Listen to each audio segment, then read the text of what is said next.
So मला एक phone आला एका जेंट्सचा आणि त्यांनी विचारलं तुमचं काय बॅकग्राऊंड आहे वगैरे, कंपनीचं सर्व विचारलं.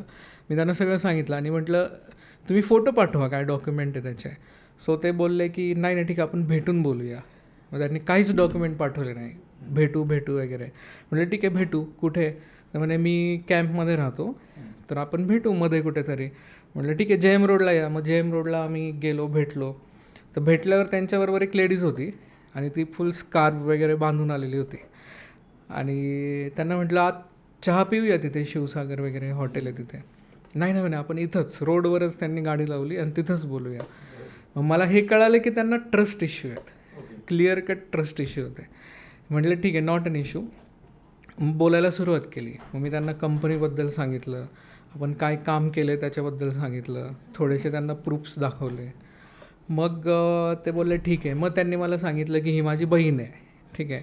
मग त्यांनी सांगितलं की ह्या बहीण म्हणजे हिचा असा इश्यू झाला आहे की हजबंड, दीर, सासू सासरे चौघेजणं कोविडमध्ये 1 बाय 1 त्यांची डेथ झाली. आणि आत्ता तिच्या मागे 2 मुली आहेत. पण तिला ना कपाटामध्ये ते सगळं रिकन्सिलेशन करताना डॉक्युमेंट सापडलेत, त्यात काही असे शेअर सर्टिफिकेट आहेत. तर आम्हाला ते फिजिकल शेअर सर्टिफिकेट डीमॅटमध्ये कन्वर्ट करायचे आहेत किंवा ते काय असेल ते मला प्रॉब्लेम सॉल्व करून द्या.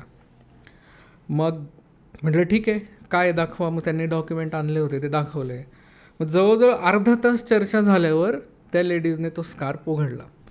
मी पहिल्यांदा एवढं असं बघत होतो यार ही लेडीज का बरं स्कार्फ बांधून आहे. आय थॉट की असेल काय मेडिकल रिझन वगैरे. मग तिने तो स्कार्फ उघडला आणि मग ती बोलायला लागली. मग तिने स्टोरी सगळी सांगितली की काय झालं, कसं झालं, मग हे डॉक्युमेंटचं काय.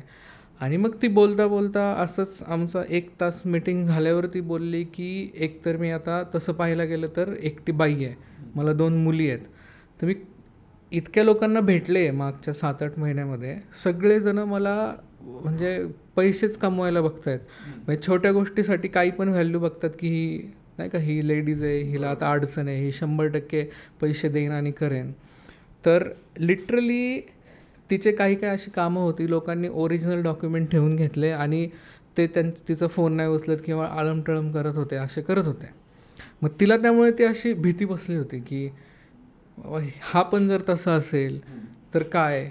आणि मग परत एक लेडीज फॅक्टर आला की उलटं वगैरे काही झालं तर काय, चुकीचा विचार केला लोकांनी तर काय. म्हटलं ठीक आहे म्हणजे आय अंडरस्टँड, काय प्रॉब्लेम नाही आणि तुम्ही तुमच्या जागी बरोबर आहे. म्हटलं कोणाला पण हेच वाटेल.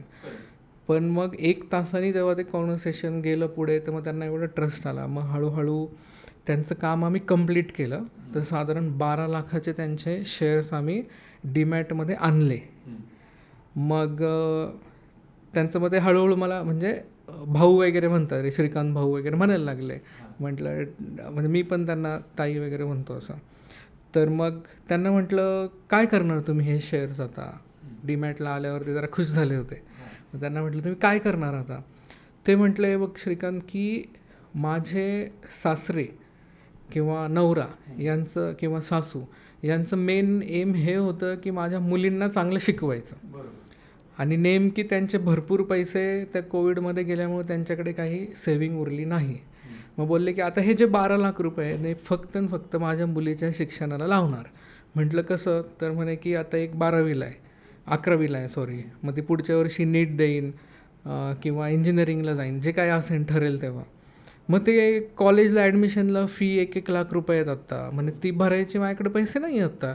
तर तोपर्यंत शेअर्सची प्राईस वाढेन.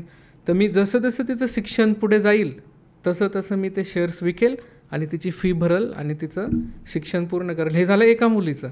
दुसऱ्या मुलीचं पण तसंच. ती लगेच 3-4 वर्षांनी 12वीला येणार, मग तिचं पण ॲडमिशन. तर त्यांचं पूर्ण डिपेंडन्सी त्यांची त्या शेअर्सवर गेली. तर ही एक स्टोरी मला सांगायची होती की दिस इज हाऊ की एंड लाईफ लोकांची इम्पॅक्ट होते या कामामुळे.